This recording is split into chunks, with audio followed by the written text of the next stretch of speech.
This tool can be used for lifts that require both hands, lifts that involve a load that is less than 75 centimeters in width, lifts that are in front of the body, lifting that is not over a significant distance, and where work surface on the object is not slippery. Here we have the formula, where AL is the action limit, K is the greatest weight someone could lift under optimal conditions, HF is the distance between the ankle to the center of gravity of the load, VF is the height of the load at the lift origin, and DF is the vertical distance traveled, and FF is the time between lifts. Using our model Elliott, we could get numbers like these. Now let's go to John and watch him calculate the action limit.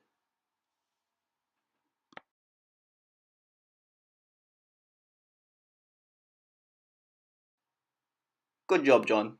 Now what does this all mean? Well, if the load is below the action limit, then it is safe. But if the load is above the maximum permissible limit, it is unsafe. And if the weight of the object falls between the action limit and the maximum permissible limit, then you should use administrative or engineering controls, which is the case for our scenario. The tool was easy to use and easy to understand, so I'm going to go ahead and give that 3 happy Elliots out of 5. The NIOSH 91 is pretty similar to the NIOSH 81, except it changes the load constant and adds a coupling factor. To use this, you could use the Lift Right app and input the numbers like so. The tool gives you a recommended lifting index, in which in our case meant that it had an increased risk of being a lower back pain related lift. This tool had an app that was really easy to understand. I'm going to give that 4 confused Elliots out of 5. This tool includes the following variables and can be done online. Here you just put your object weight in pounds and your other dimensions in inches. You click on calculate and this just tells you that 68% of the population can do this task. This tool is very basic and only includes a few variables. I'm going to give this 2 possessed Elliots out of 5. This tool is much more detailed and includes a large variety of variables.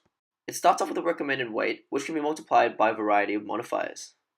This tool is much more detailed and includes a variety of modifiers and is easy to use. So that's right, I'm going to give it 4 Lewises out of 5.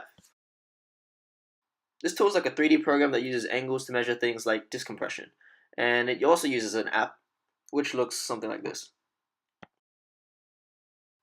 Seems pretty cool.